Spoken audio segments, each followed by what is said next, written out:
At present, I find myself at the age of 54, pondering the swift passage of time, attempting to decipher its enigmatic course. Life, analogous to a roller coaster, defies our comprehension.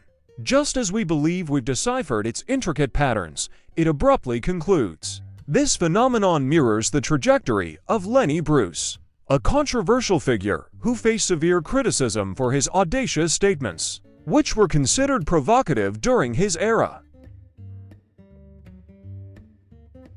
Human nature has a tendency to gravitate toward saturation.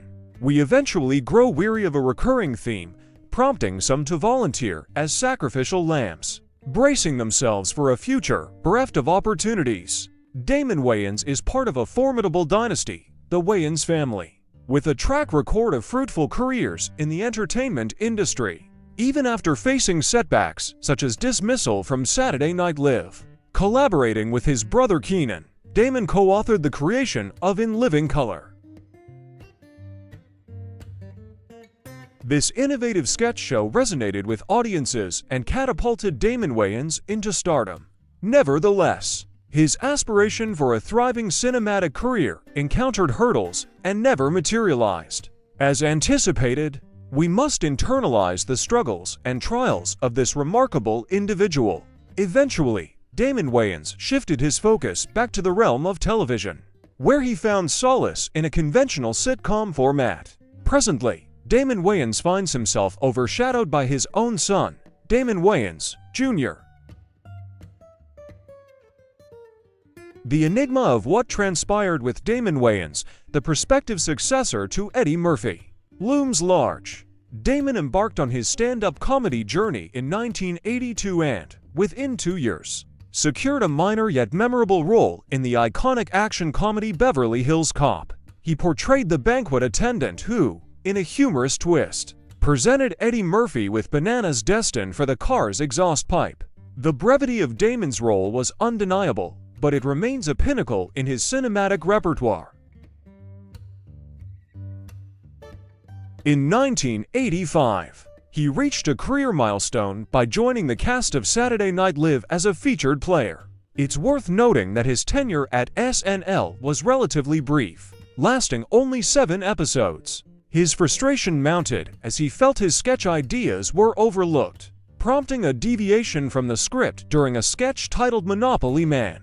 Instead of adhering to the written lines, Damon improvised, infusing the character with flamboyance. Consequently, Lorne Michaels, the show's creator, dismissed Wayans from the program. Reflecting on his experience, Damon Wayans remarked, "What was expected of me? Simply to play a conventional role. My discontent stemmed from the perception that Lorne Michaels sought to protect me by limiting my creative expression." This period was marked by his public appearance wearing dark shades, citing discomfort with the cultural homogeneity of the environment. The industry gatekeepers were displeased, and the inevitability of departure loomed. Fortunately, Damon emerged from this turbulent episode relatively unscathed. In 1987, he made appearances in minor roles in both film and television. Notable appearances included a portrayal of a firefighter in the Steve Martin and Daryl Hannah comedy Rocks In. Furthermore, he featured in an episode of A Different World during its inaugural season, alongside Lisa Bonet and Marissa Tomei. His brother Kenan had a more substantial role in the episode. Damon continued to secure modest roles in both cinema and television. In 1988, he portrayed a character named T-Bone in the L.A. gang drama Colors, directed by Dennis Hopper and featuring Sean Penn and Robert Duvall. Later, in the same year, he assumed the role of a stand-up comedian in the drama Punchline, where Tom Hanks starred as a struggling stand-up comic. Sally Field portrayed a housewife venturing into stand-up comedy. Critical reception was mixed, and the film failed to make a significant impact at the box office. To conclude the year, Damon played a minor part in his brother's film, I'm Gonna Get You Sucker. Keenen Ivory Wayans, the film's writer, director, and star, spearheaded the blaxploitation satire. While reviews were mixed, the film managed to perform respectably, considering its modest budget. Subsequently, in 1989, Damon donned the role of a furry extraterrestrial in the musical comedy Earth Girls Are Easy. Geena Davis portrayed a valley girl whose life takes an unexpected turn when a spaceship crash lands in her swimming pool, revealing three brightly colored fur-clad aliens portrayed by Jeff Goldblum, Jim Carrey, and Damon Wayans. Reviews for the film were diverse, but it struggled at the box office, later gaining a cult following on video. In the same year, Damon's stand-up comedy found itself in the spotlight through the HBO series One Night Stand. In 1990, the Wayans brothers, Damon and Kenan, collaborated to create their own sketch comedy show for the Fox network, aptly named In Living Color. The show's title reflected its predominantly African-American cast. Joining Damon and Kenan were their siblings Kim, Sean, and Marlon, along with notable talents like Jim Carrey and David Alan Grier. The show even featured future stars in its dance troupe, the Fly Girls, including Jennifer Lopez and choreographer Rosie Perez. Amongst the ensemble, Damon Wayans shone as the show's inaugural breakout star, with his iconic characters such as homie clown Blaine Edwards and the ever-handy handyman. Despite the popularity of In Living Color, clashes with the network, Fox, were frequent. The network felt uncomfortable with certain humor elements and imposed censorship on the show. Tensions escalated when the program produced a Super Bowl halftime special. During a Men on Film sketch, Damon Wayans implied that track runner Carl Lewis was gay, a remark that left Lewis less than pleased.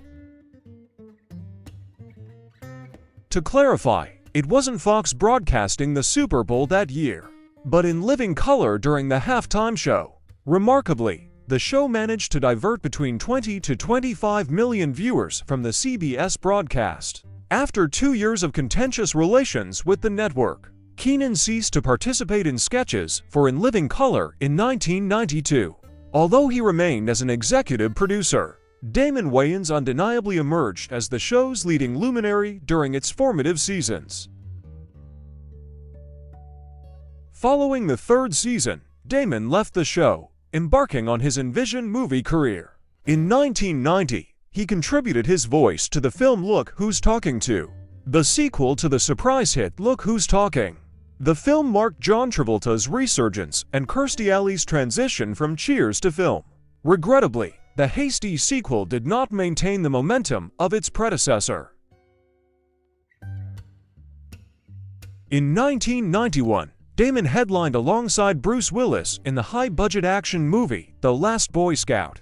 Willis portrayed a disgraced former Secret Service agent investigating NFL-related scandals, a premise unrelated to domestic violence or head injuries. It delved into the murky waters of political corruption, paralleling the NFL's reluctance to provide fair compensation to cheerleaders. Damon Wayans portrayed a former NFL quarterback banned from the league due to gambling. Halle Berry appeared as his former stripper girlfriend in this action-packed narrative that fused quips with explosions.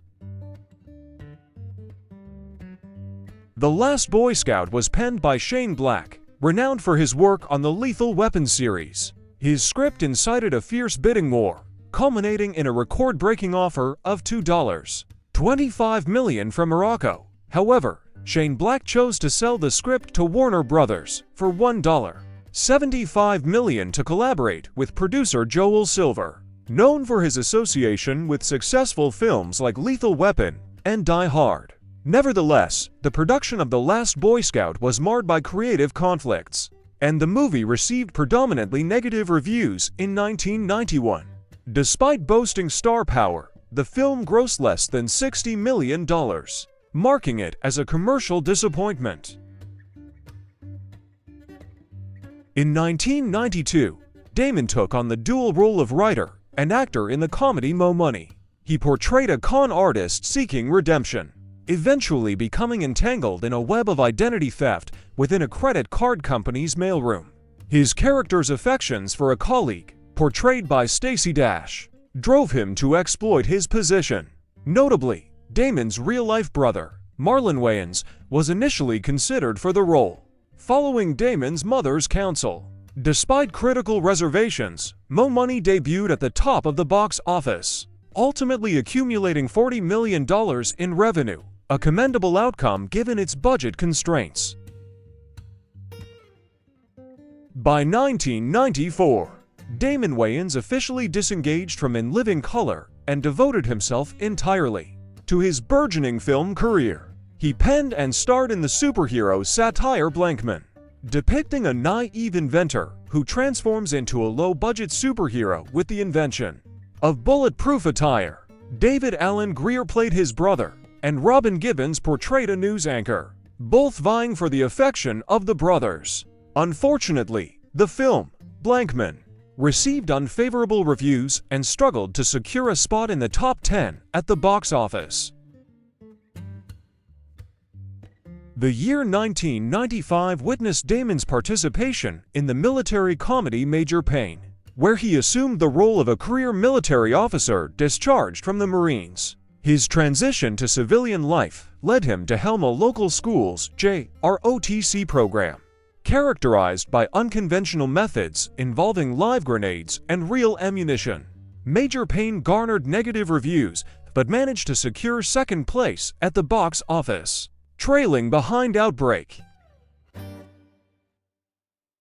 In 1996, Damon returned to Saturday Night Live as a host, revisiting some of his beloved characters from In Living Color. The same year, he appeared in 3 movies. Celtic Pride was a sports comedy where Damon portrayed a basketball star who becomes a target of 2 zealous Celtics fans played by Dan Aykroyd and Daniel Stern.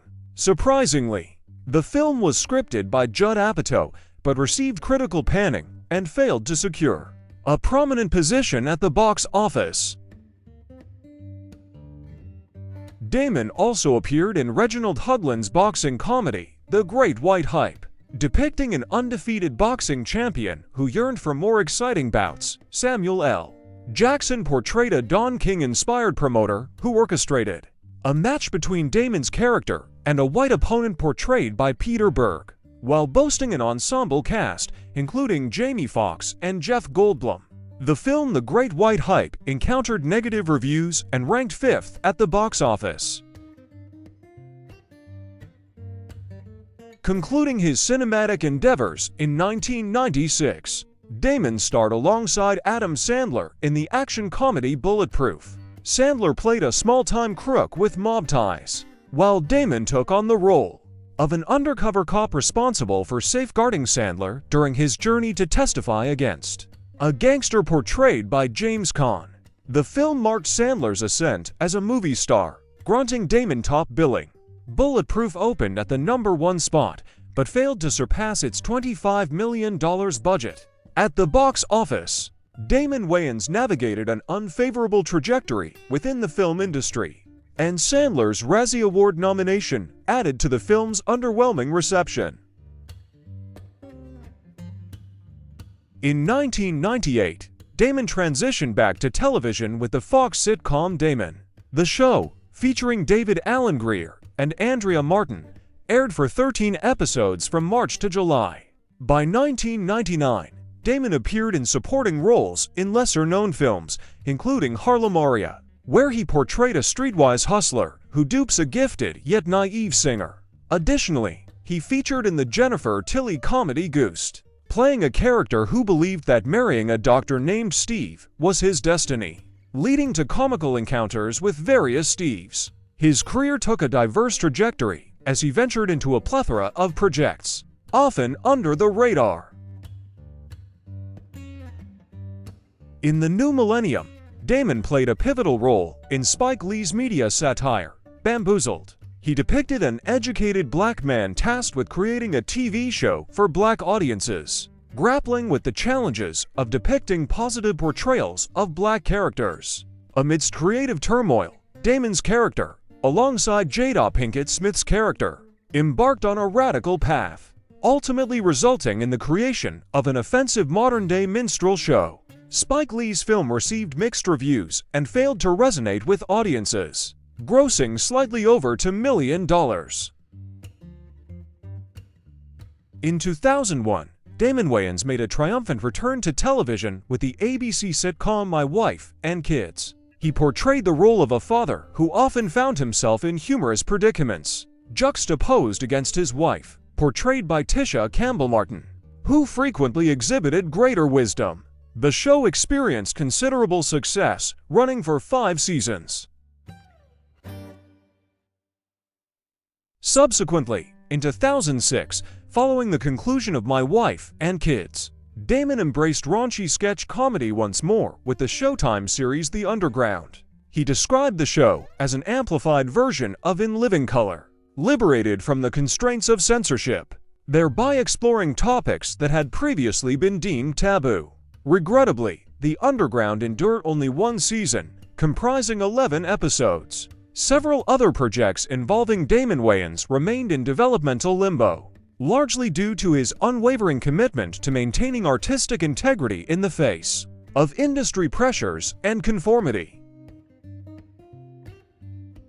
In retrospect, Damon Wayans' film career can be perceived as a turbulent journey. He never headlined a film that garnered widespread critical acclaim or commercial success. Even during the zenith of his popularity on In Living Color, Mo Money represented a commendable effort, but ultimately remained a modest success. Nevertheless, amidst a backdrop of adversity, some continue to cherish Damon Wayans as a comedic luminary. As one fan tweeted, "Damon Wayans from My Wife and Kids is exceptionally funny," while another echoed similar sentiments, stating, "Damon Wayans had me in stitches in every episode of MWK." One cannot help but speculate whether Damon Wayans, unencumbered by the constraints imposed by Hollywood gatekeepers, could have ascended to the ranks of the greatest actors of all time. Share your thoughts in the comments section below. Don't forget to subscribe to the channel. Leave your comments and put your likes under the video.